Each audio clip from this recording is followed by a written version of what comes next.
Welcome to the Nathan Crane Podcast. Nathan is a certified holistic cancer coach, 20-time award-winning documentary filmmaker, competitive CrossFit athlete, and best-selling author of Becoming Cancer-Free.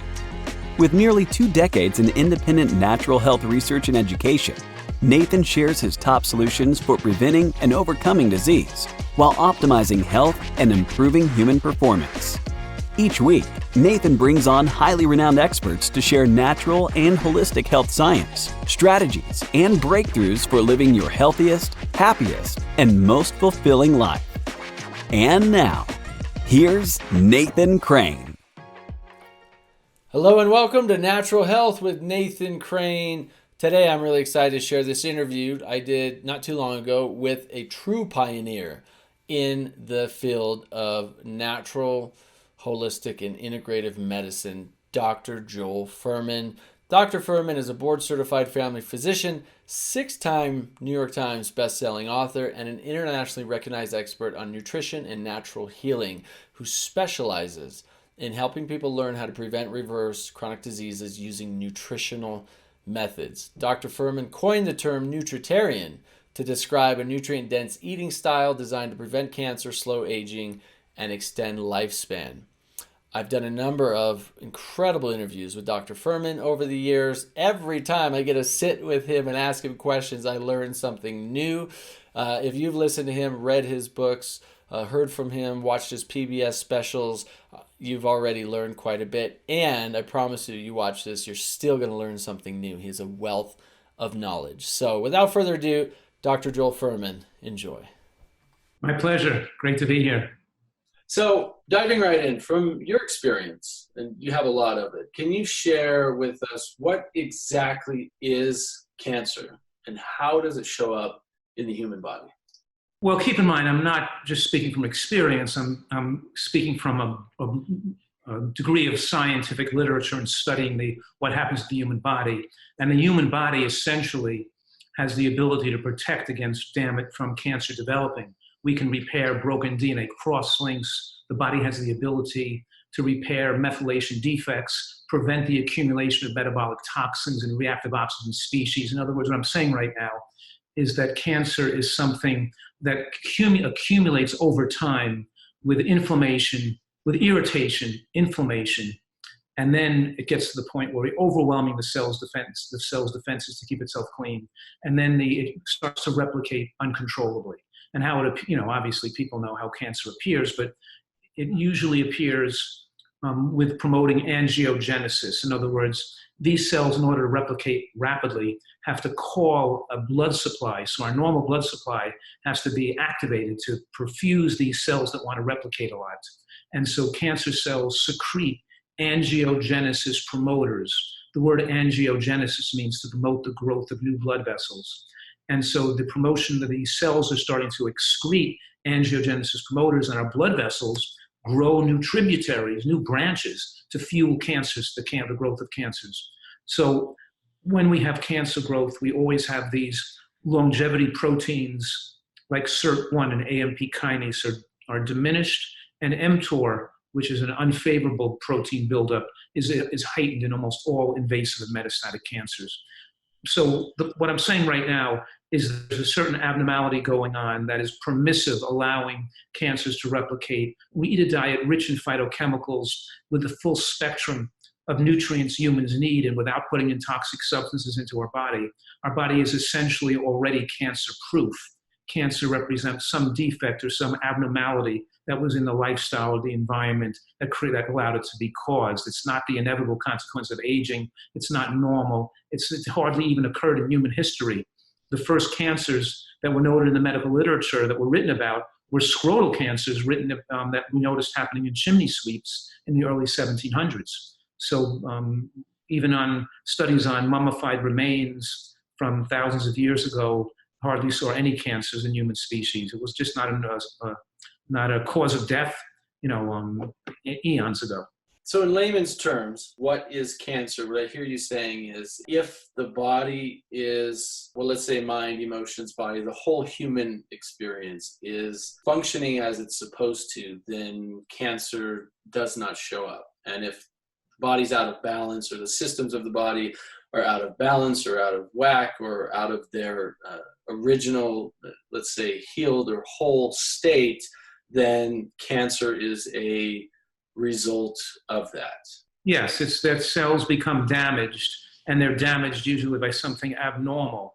For example, people could, so there's something, the American diet, we know, is exceedingly abnormal. We're consuming carcinogenic substances. We're not eating enough natural plant foods with the full exposure to phytochemicals that fuel the ARE, the antioxidant response element in the cell.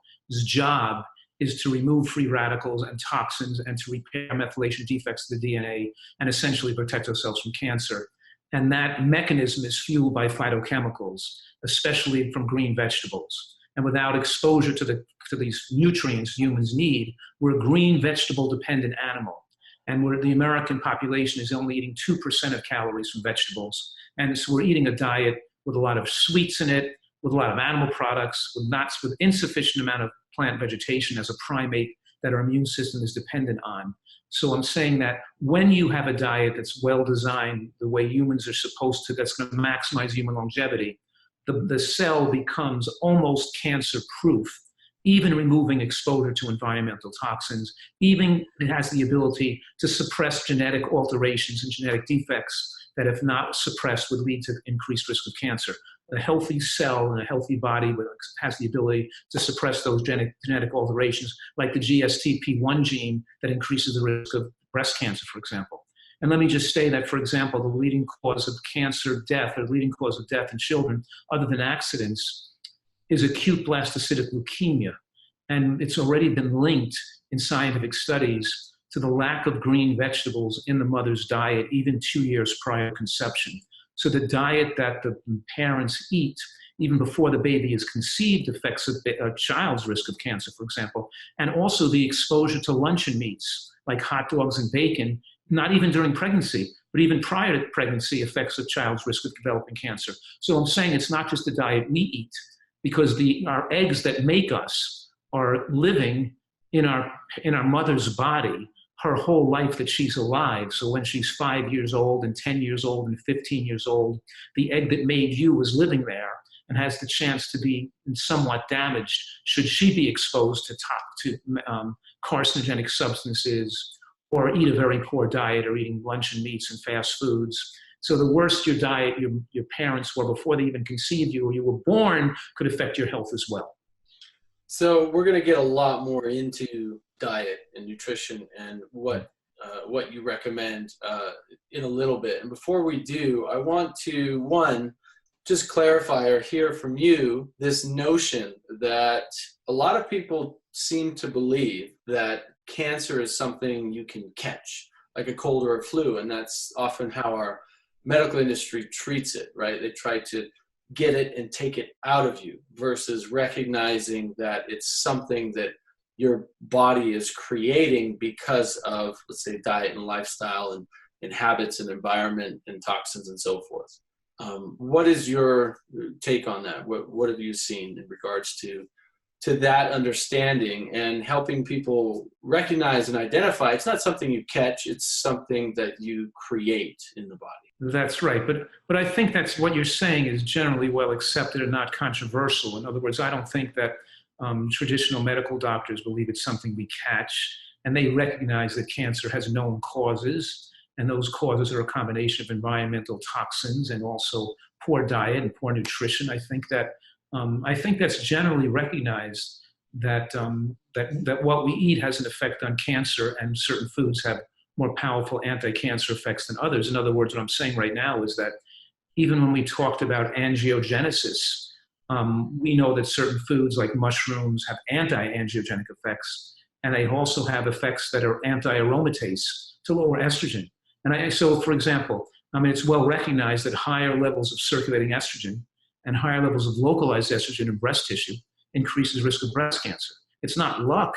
It's a biochemical and hormonal adjustment that's something abnormal there. We know that when a person is overweight, for example, let's say you have an extra 25 pounds of fat on your body.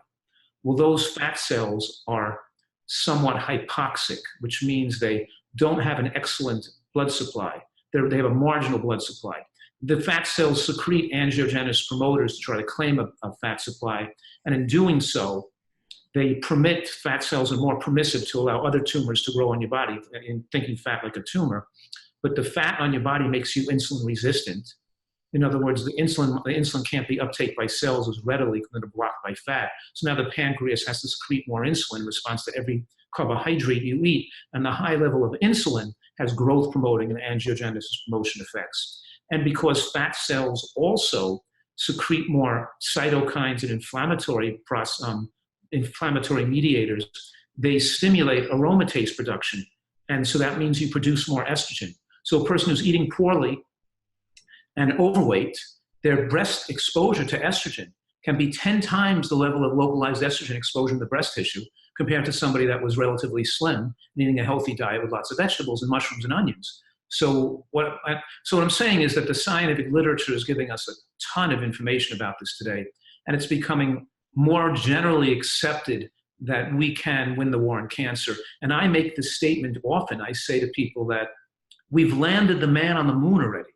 And what I mean by that is we already know what causes cancer, and we already know how to prevent more than 90% of cancers. We can look back 100 years ago and see even in relatively recent history, countries had 1/50th to 100th the amount of cancers we had in this country. And even today, even in modern times, we have populations of the world with much less cancer. When they move here and they eat the way we eat, so they develop the same rate of cancer we do. So what I'm saying right now is we have enough information today to win the war on breast cancer and prostate cancer, these common cancers. And by that, by win the war, I mean to teach the population a way to live and to eat so we wouldn't see these cancers occurring.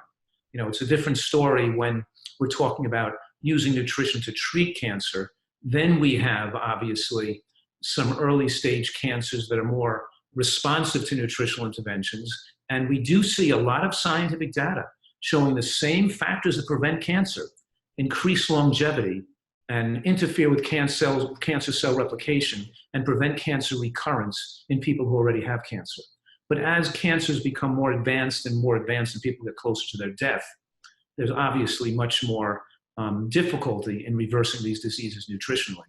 So it's not a black and white issue. But as you may know from my 30-year experience seeing patients and working with these family of people with serious medical conditions, using nutritional excellence as a primary modality has been so incredibly rewarding and touching to see people with cancer make recoveries. And can't say it happens all the time, or you can predict when it's, but I can give some examples of one of my patients. Her name was Pam. She had metastatic ovarian cancer that went into her lung, and she had 4 liters of fluid removed from her lung and given about 3 to 4 months to live. And she's thriving and alive today, 17 years later. And we can just go over another person with stage 4 non-Hodgkin's lymphoma that responded within 6 to 9 months of having these masses shrink up and disappear, and following a Nutritarian approach, which includes, of course, the high nutrient diet, but with some additional juices and things. So it's just, so we have in our community, as you know, that ignoring nutrition and not placing nutritional excellence in the toolbox is not doing the best for the person's opportunity to get well, or even when they have an advanced cancer. Hey, I just want to take a quick second and thank you for listening to this episode. I hope you're enjoying it so far.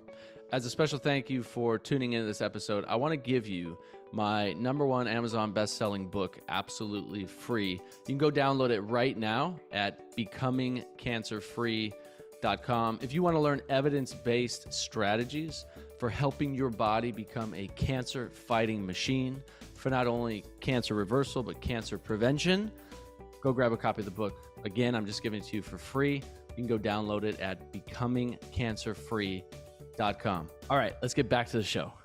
You had mentioned that there are generally recognized causes of cancer, scientifically validated causes of cancer. Can you state what those are? Yes. We mentioned one of them. One of them is eating a diet with excessive amount of calories and becoming overweight. And you people are aware that becoming diabetic increases your risk of cancer as well, because being diabetic means you have metabolic problems with sugar and insulin, which increases your risk of cancer. So we're saying here that these things that increase risk of cancer are fried foods, processed foods, a diet with a very high glycemic diet is well established, that more white flour and white rice and sugars and soft drinks and marshmallows and donuts and cookies and crackers are dangerous and increase risk of cancer. And because they do not contain nutrients in them, they strip the body of nutrients. When we process calories that don't have a significant micronutrient load, we create a stream of free radicals and other toxic compounds. And then the American diet also has a huge amount of animal products. And as the high glycemic carbohydrates raise growth-promoting insulin, which is a growth-promoting hormone, especially in excess, it's promoting excessive growth and excessive angiogenesis. Also, IGF-1, insulin-like growth factor 1 in excess, also is a growth-promoting hormone that works as a sandwich with insulin to be very permissive in allowing cancers to replicate. So IGF-1 is a primary growth hormone in childhood. It could raise up to unfavorable level in adulthood, especially as we eat too much animal protein, not just the fat or the saturated fat in animal product, but actually, like we're talking here about skim milk and egg whites and lean meats and fishes. We're talking about as you overeat protein, protein drives growth, and growth promotes cancer. And too much protein in the diet can increase risk of IGF-1, and also a diet with a lot of animal protein per se creates a lot of gram-negative bacteria in the gut that then they produce certain toxic compounds such as TMAO or trimethylamine oxide. So what I'm saying right now is the right type of hormonal and biochemical events happen when we have a diet that's rich in processed foods and animal products. I always make the joke and I say the American diet's been designed by ISIS or Al-Qaeda, because we have this diet that's high in animal products and high in processed foods simultaneously, and the American foods they like to eat, like pizza and macaroni and cheese and hamburgers, and we're mixing together our white flour sugar product with a slab of animal product, is probably the most dangerous diet style you could eat, except if you add fried foods to it. Now you cook oils at high temperature and you cause rancid and damaging compounds like French fries on top of that meal, and you've really got a cancer bomb ready to explode. Even the link between even one serving of fast food French fries per week increases risk of breast cancer, for example, by 26%. Even the moderate intake of these dangerous foods dramatically increases risk of cancer.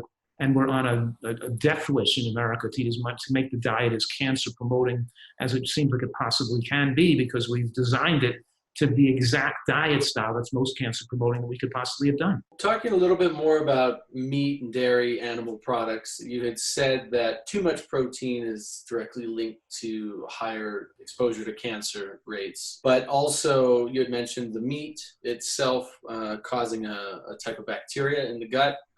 What other kinds of evidence or literature have you seen in terms of how meat and dairy and animal products, aside from the protein side of it, promote higher exposure to cancer? Well, keep in mind the foundational principle or primary principle of a Nutritarian diet to extend lifespan and protect against cancer is moderate caloric restriction, is not overeating, maintaining a relatively lean body as you age in the environment or in the context of micronutrient excellence. In other words, and the opposite is also valid here, because when you eat a diet with more micronutrients and fiber, it naturally suppresses our appetites. We don't have to overeat. When your diet is low in nutrients and low in antioxidants and phytochemicals and low in these micronutrients, you become a calorie-consuming monster, like a food addict who can't control their food intake. Foundationally, the foods that have the high amounts of micronutrients are colorful plants, have a lot of natural antioxidants and phytonutrients that protect against cancer, that the body utilizes to arm our protective immune system. Both processed foods like pasta, bread, salad oil, mayonnaise, donuts, crackers, cookies, soft drinks, breakfast bars, those foods do not contain a significant micronutrient load. They don't contain the fibers that promote the good bacteria, and they don't contain these phytonutrients that are so critical. And animal products also have a low micronutrient exposure because they have some vitamins in them and some minerals, but they do not contain the phytochemicals and antioxidants that arm the immune system to protect against cancer. When we put that diet together with only 2% of vegetables, we can't have adequate protection, immune system support.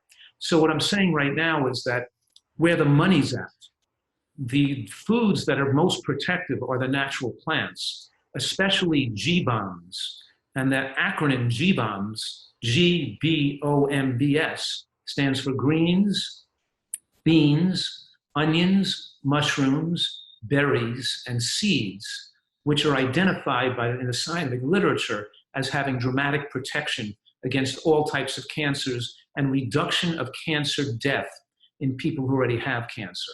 For example, studies on women who already have breast cancer checked when they have flaxseed muffins or flax seeds in their diet are shown to have longer lifespan, less death rate from cancer over the 10-year period that followed, and less chance of recurrence of cancer when they eat the flax seeds. What I'm saying, women with eat mushrooms have 64% lower rate of breast cancer occurrence in one Asian study. In other words, for each one of these foods, there's scores of studies that show how protected these foods are, these plant foods, against cancer. Likewise, we have the same data collection on animal product consumption. As animal products go up in the diet, as a percent of total calories, like the blue zones where they're all less than 10%, to areas of the world that are eating 20%, 30% or more. When we look at all the epidemiologic studies, including the Seventh-day Adventist study, which is the only real blue zone in the United States, and they're the longest lived population in the United States, because about 30% of them are vegetarians of some type, and they generally eat less animal products. But they're able to do studies on them to measure how much animal products they eat, because there's a diverse amount of animal product consumption in that group compared to the other Americans. And they can measure and see as animal products go up, so does, of course, a shortened lifespan, increased cardiovascular mortality, and cancer mortality. But generally speaking, your question about the animal protein versus the animal fat, I mean, certainly if you barbecue, you fry, you darken or bake or cook animal products under high heat, it forms more dangerous compounds, more heterocyclic amines and nitrosamino compounds, and and other types of, we all have these dangerous compounds being formed when meats are cooked at high temperature. But we also see from the studies we have available that as people eat more plant protein, their rate of cancer and heart attack death goes down. That means we eat hemp seeds and green vegetables and beans and soybeans, whatever. When we're seeing high protein plant foods go up, it's lifespan extending, and high protein animal products go up, it's lifespan shortening. And I think it's not just the fact that the plant proteins are associated with a high amount of fibers and phytochemicals. That's, of course, very true. But it's also that that plant proteins are not as biologically complete. So the body is not going to make an excessive amount of growth hormone. It's going to complete the protein in order to make the amount of hormone it needs by taking, amino acids that are stored in the interstitial lining of the villi, or we're going to absorb some of the bacteria in the gut or some of the extra food. So we're going to complete the protein to make sufficient amount of hormone for our sustenance, health, and growth. But when we eat animal protein, there's no regulating the hormonal production. When you eat excess animal protein, the excess animal products you eat is turned into hormone, and we make excessive amounts that we don't need. And it's the excessive amount of hormone production that we didn't need to have made that can then be permissive to promote growth when you shouldn't be growing as an adult. So it's a little complicated with a lot of factors involved. I'm just going over some of the factors to make it more clear to people. The excess animal protein, what actually happens with that in the body? What does the body do with that? Does it store it? You said it turns it into hormones. So those hormones then do what? Where do they go? How does it affect the body? How does it directly relate to cancer, either growth, etc.? Right, because the American diet is highly growth promoting. And then in conjunction with having these growth promoting hormones that are allowing angiogenesis. So we're saying here that animal products raise IGF-1, and we eat too many of them, to an unfavorable level in middle age that could be too high. And that's going to be allowing cells to replicate that shouldn't be replicating. When a person gets a diagnosis of prostate cancer at age 70 or breast cancer at age 70, they didn't have these cancer cells start to replicate at 65. It was usually 10 years earlier or more. So it could be the 10 or 15 years earlier that you start to have early cells that were becoming abnormal. And maybe even 10 years prior to that the cells were becoming dysplastic before they became cancerous. So it's a 20 years, it's a long cycle. that you got cancer at age 60. It didn't. It happened. It's damage that was occurring to these cells all through life. It's not something that just happened to you right before your lump was discovered. When that lump is first visible to the human eye, the size of the head of a pin even, it's had to have replicated slowly over the years to get that big enough so the human eye can see it.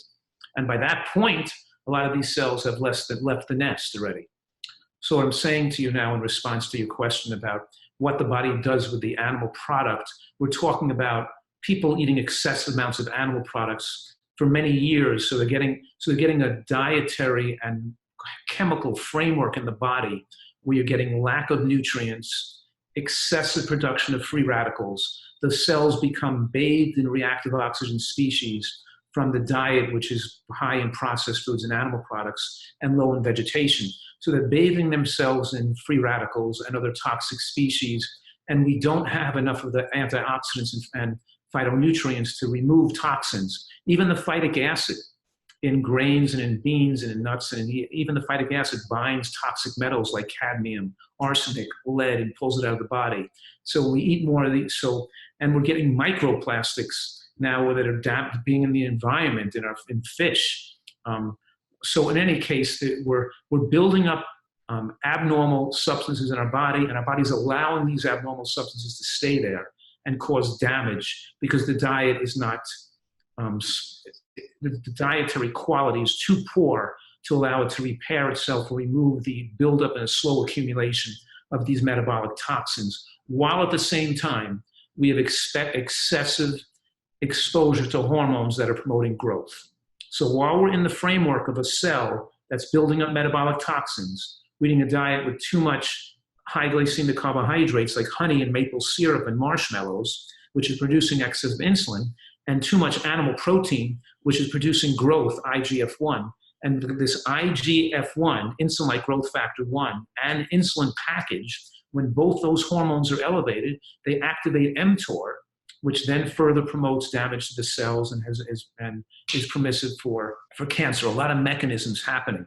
You know, when we have a large exposure to nutrients, in other words, we're not just talking about the vitamin C and the tocotrienols and tocopherols and terpenes. We're not just talking about enough nutrients to prevent scurvy and enough, niacin to prevent pellagra. We're talking about enough nutrients to stabilize longevity proteins, to protect the telomeres, to keep our stem cells healthy in later life. In other words, when we have excellent nutrition and excellent exposure to nutritional substances for decades, that's the protection we need for these. So you're inhibiting or not permitting the abnormalities to build up and lead to cancer. Cancer didn't happen overnight. It was a slow process that people allowed to have happen. And it starts in childhood. When people are fed fast food and junk food and given a poor diet in childhood, we start to see the damage begin to accumulate then. We see even, for example, the age of puberty in women affecting the risk of breast cancer 60 years later. Now, the age of puberty, early puberty, increases the risk of breast cancer. So let's say a normal puberty for a woman might say is age 16. The average puberty is age 12 years old, but some people get it through puberty even younger than that. When did you eat the diet that affected whether it went through puberty at age 10 or age 14? When did that occur? Well, it's the diet you ate when you were 2 and 3 and 4 and 5 and 6 years old that affected what you age when you went through puberty. And the age of puberty affects whether you have prostate cancer or breast cancer when you're 60. What I'm saying right now is that it's your lifetime exposure to these factors that affect your risk, and it's even your exposure to these factors before you were born, because there's even some exposure to bad health and bad nutrition from what your parents ate before they even gave birth to you. Hey, I just want to pause a second and ask you, are you enjoying this episode so far? Are you getting good value from this content? If so, then I know you're going to absolutely love Healing Life. At healinglife.net, you get exclusive and premier access to hundreds of the top world's doctors, experts, cancer conquerors, and survivors, exclusive interviews that I have done with all these experts and doctors that are not available for free online. They're only available at healinglife.net. So not only do you get access to all of those, but you actually get to speak with these doctors and experts and ask them any question you want about health and healing. And this is available exclusively to Healing Life members. You can try it out for free. Go to healinglife.net and you can start your free trial there. And whether you're interested in learning more about detox or cancer, diet and nutrition and nutritional science, about diabetes, about heart disease, autoimmune disease, anti-aging, longevity, all of these topics are covered in depth, and more are continuing to be added at Healing Life. And again, you get to talk to these doctors yourself. So I invite you to set up a free trial at healinglife.net, and I hope to see you over there. Now, let's get back to the show. What's your response to people who've been told by their medical doctors? Because I've met a number of these people. I even see very respected, very intelligent experts, authors up on stages speaking about like the blood type diet, and that they can't do an all plant-based diet, or their doctor told them they have to have meat and dairy because of various reasons, because their blood type, etc. You know, what is your take on that? What's your response to people who have either been told that from a doctor, or they believe that because of something they've read? Well, there's no science or even clinical evidence. You know, we have two things. We have a body of scientific literature that we have to really investigate and look at in depth. And then we have a really clinical experience with people and patients, seeing what happens over the years. And I'm lucky to have 30 years of thousands of people with experience and seeing what goes on in this community. So there's no data to suggest that certain people, because of their blood type, corresponds with a diet that's better for them. You know, that's just, there's no evidence in the scientific literature, and there's no clinical evidence either.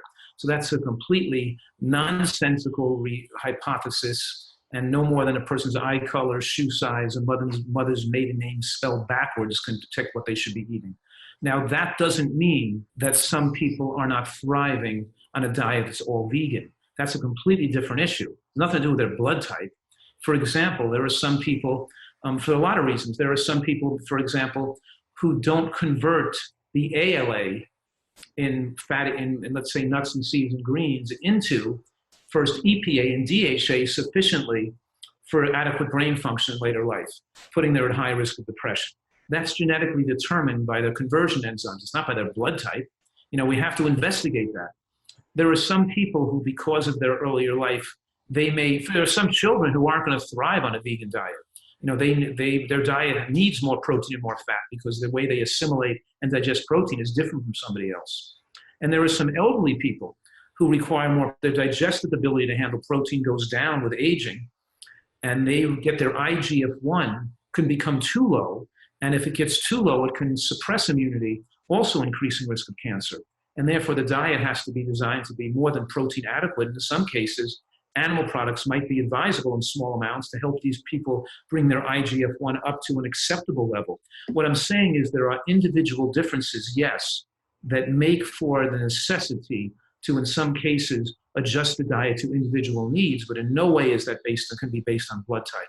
There has to be a more detailed and thorough investigation and history and knowing the person, and just go and reading a book and saying my blood type means I should eat meat. That's just insanity. In your experience, is that a high percentage of people, middle, low percentage of people that need that kind of customized tailorization to their diet because of their genetic predisposition that's not allowing them to process certain nutrients in certain ways?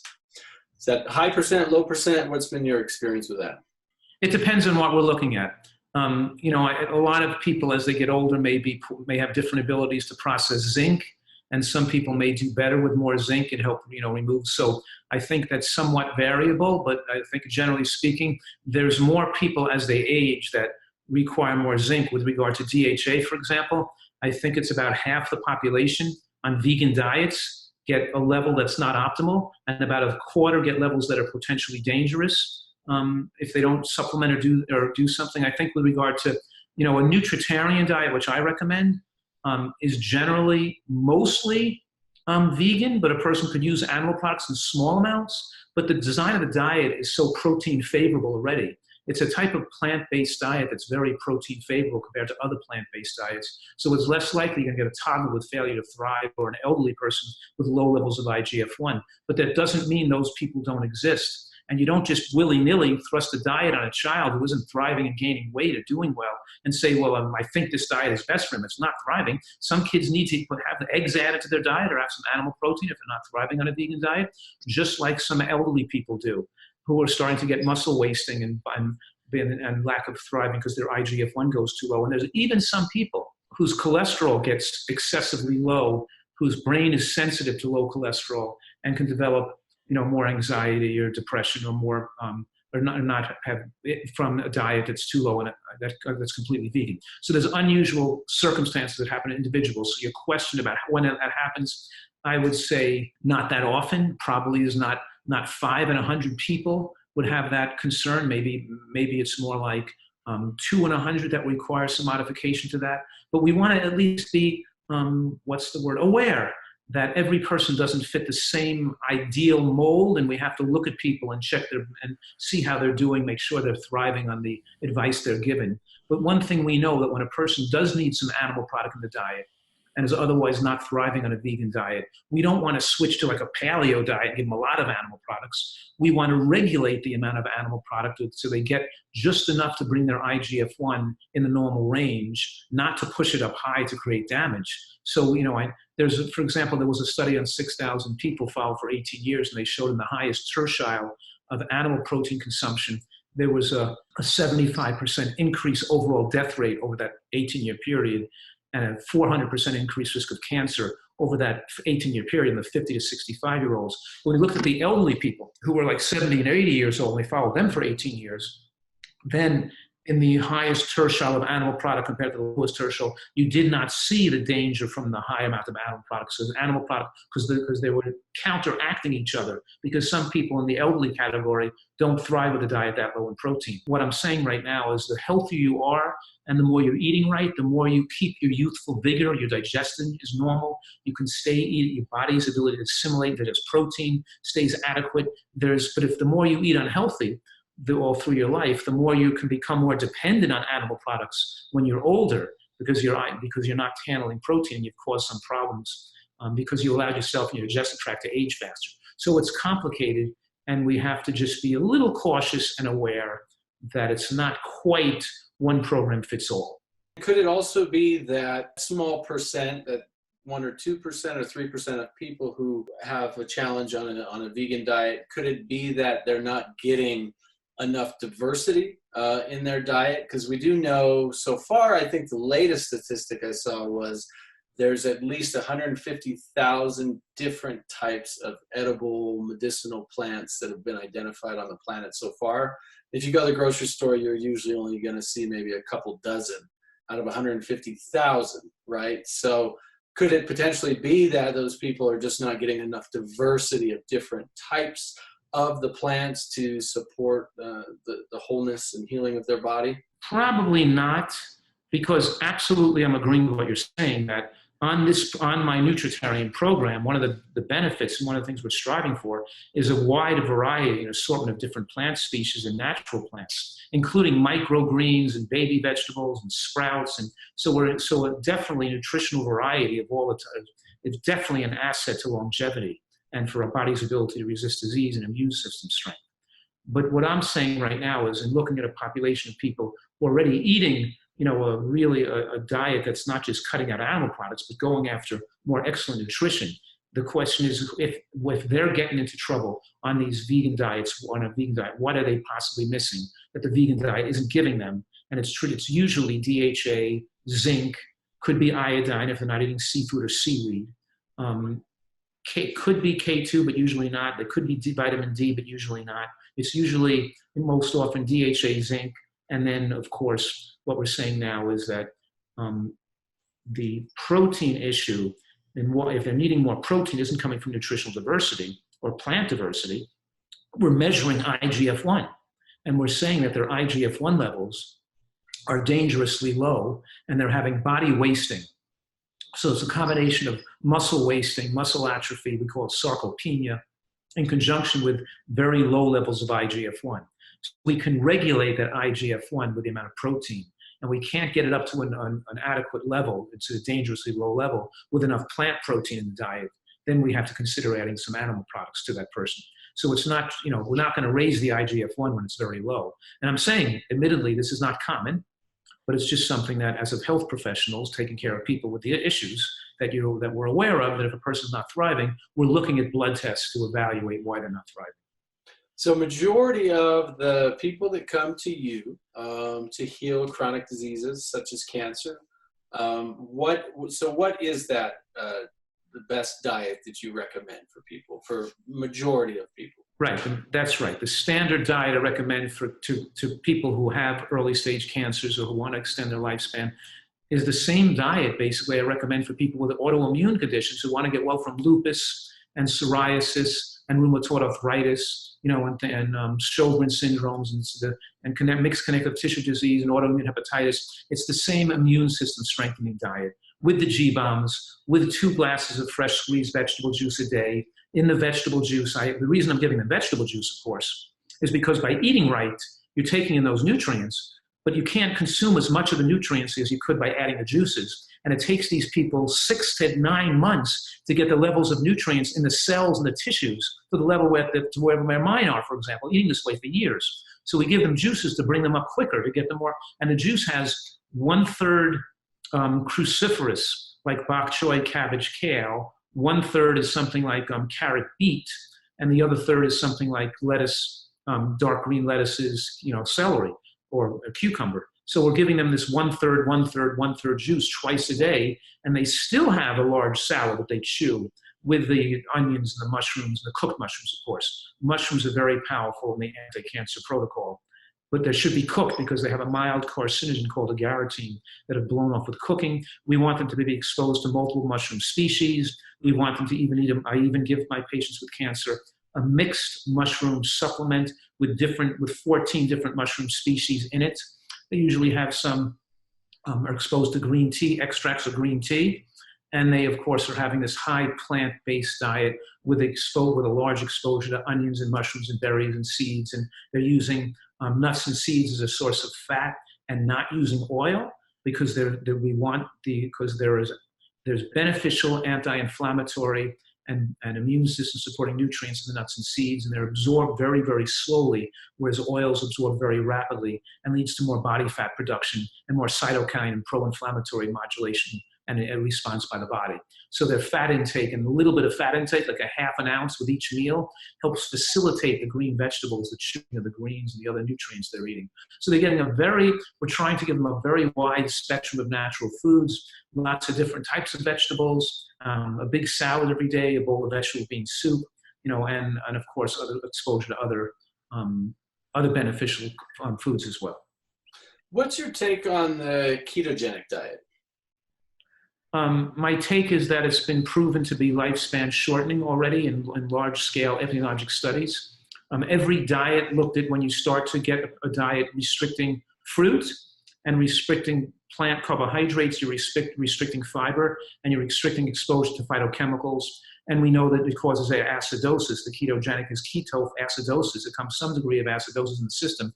So in every short-term study, you could do a short-term study on a ketogenic diet showing benefits to lowering triglycerides or body weight reduction or diabetes reduction due to weight loss. But every study looking at large-scale numbers with high amounts going on for decades, we see there was a study published in 2018 and there was actually one study in 2019 too that looked at long-term people on fruit restriction or ketogenic diets for higher causes of death. What I'm saying right now is the scientific literature is pretty comprehensively showing that ketogenics may be dangerous long-term. Now, that doesn't mean that we're not going to find certain cancers that may be responsive to it, may be a combination of chemotherapy with the ketogenic diet. In other words, let's say, for example, we make believe a cancer, a certain type of lymphoma, or a certain type of soft tissue glioma, like a brain tumor. And these tumors are you need insulin to fuel the growth of these tumors, and we completely restrict insulin by putting them on a ketogenic diet. It makes them more sensitive to chemotherapy. You give them the chemotherapy with the ketogenic diet, it knocks the tumor out, less chance of recurrence. So even though I'm suggesting that a ketogenic diet is not safe for the long term for people's health and longevity, and certainly not a diet I'm recommending, I'm saying it may be the case with more scientific investigation. And there are some scientists investigating this in New York City, for example, that are putting people with cancer on a combination of ketogenic diets with chemotherapy and seeing better response to the chemo than people who were not put on, that were not. So I'm not saying there may be a therapeutic indication for a ketogenic diet for certain conditions and certain types of cancers that we will discover in the future. And I'm not wiping out that possibility. But I am saying we have to take care about that because the long-term utilization of ketogenic diets is not lifespan favorable. Absolutely, yeah. So it's not something that you would recommend to your patients and clients at this time, but something, you know, worth continuing to see. To investigate, right. You have patients that come to your retreat center in San Diego, right? And people stay with you for weeks or months at a time. And tell me a little bit more about that process. What does that look like? Somebody has cancer or chronic disease or wants to heal. They come and stay with you. What does that person experience? What kind of things can they hope for? Share a little bit more about that. I think, and you probably would agree, I think most everybody watching would agree, there are a lot of people that know they should eat healthier, they want to eat healthier, but that's having trouble doing it. That processed foods and eating unhealthy is just too attractive.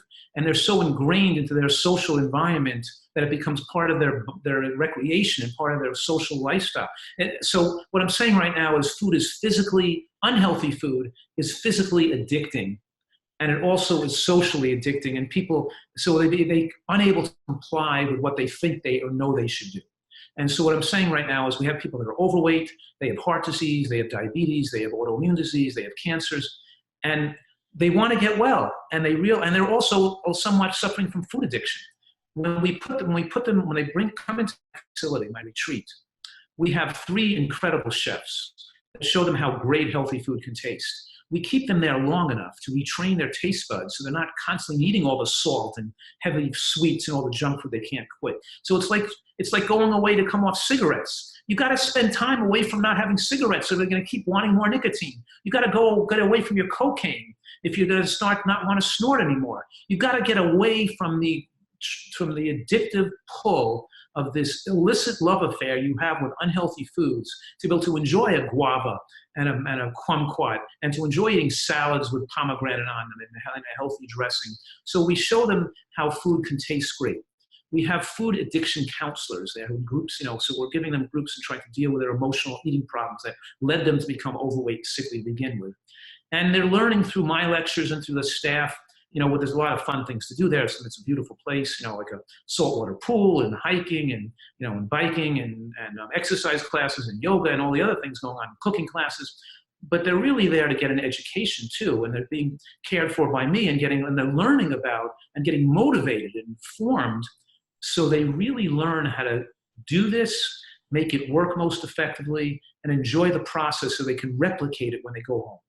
So they learned, like if you're 150 pounds overweight, you're not going to lose 150 pounds staying with me for 2 months. You only lose about 50 pounds, right? So I had like one woman, Nicole, she lost 50 pounds when she was there. But the year she went home, she lost 150 more, because she knew what to do and she knew how to replicate this in her home. It's very hard for people to grasp how to do this. If you've got, my sister-in-law who had breast cancer, for example, she didn't follow my program at all. She thought that, we're a little too extreme and, it wasn't for her. And, but then she got cancer. And now the question is, how do we do this? How do you make it taste good? I want to do it now. I realize my mistake. And now, of course, this is she's doing great. She has no cancer. She's fine. She changed her life and it saved her life.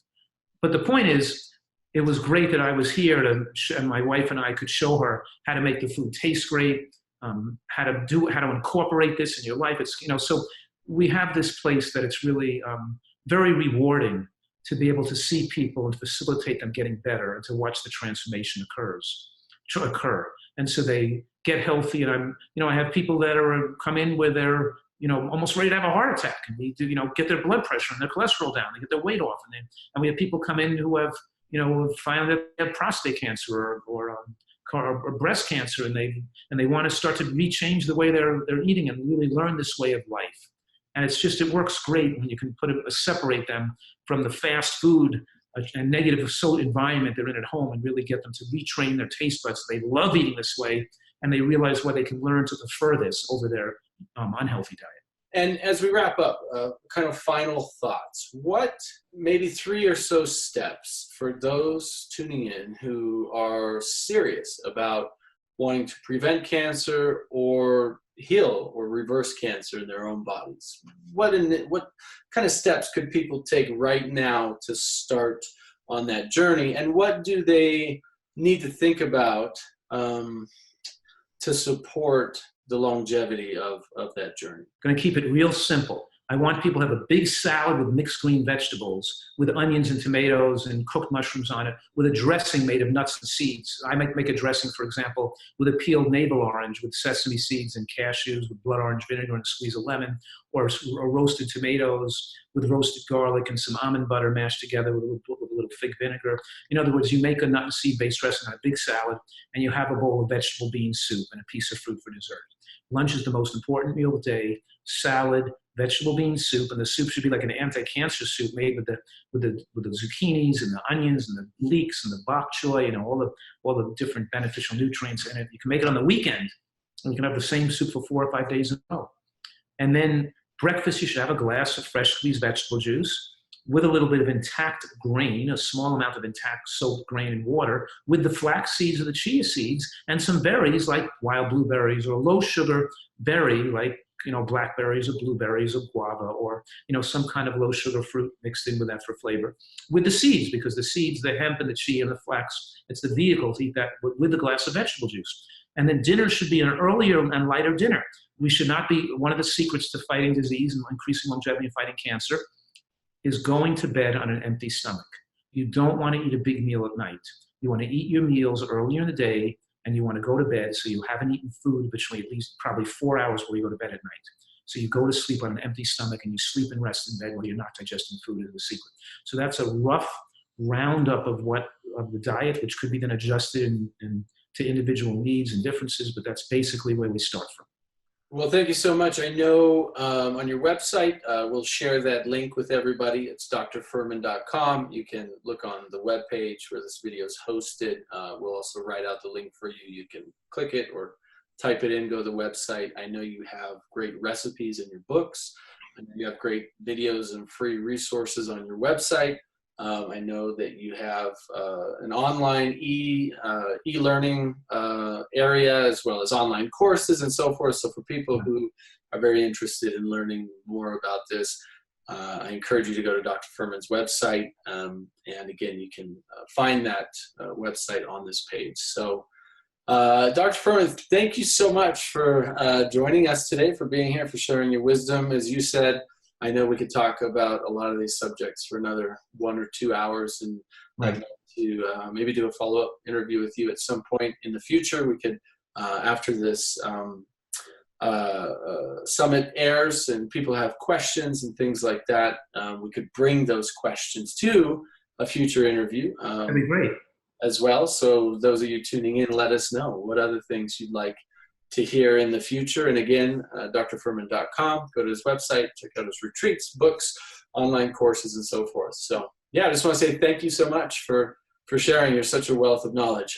My pleasure, and I'm wishing you, of course, you and all your listeners great health. Thank you for listening to the Nathan Crane Podcast. Please make sure to subscribe and share this on social media. Then head over to nathancrane.com for your free ebook.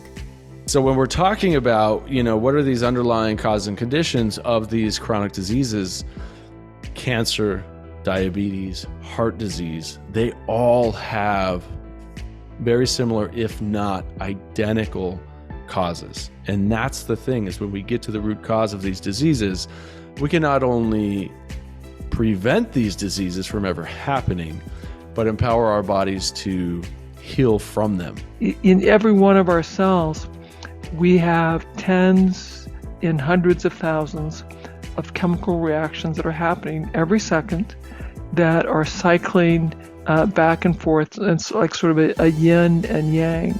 And, for me, the soul's purpose is evolution. It doesn't care about comfort. It cares about evolution. And so I think so long as we are following our soul, then we will evolve. And I think what sometimes blocks us from living our purpose, from manifesting that next level of our expression, is we have not evolved. There is also time for letting go all the expectations and relax and just breathe and be grateful for what you have achieved.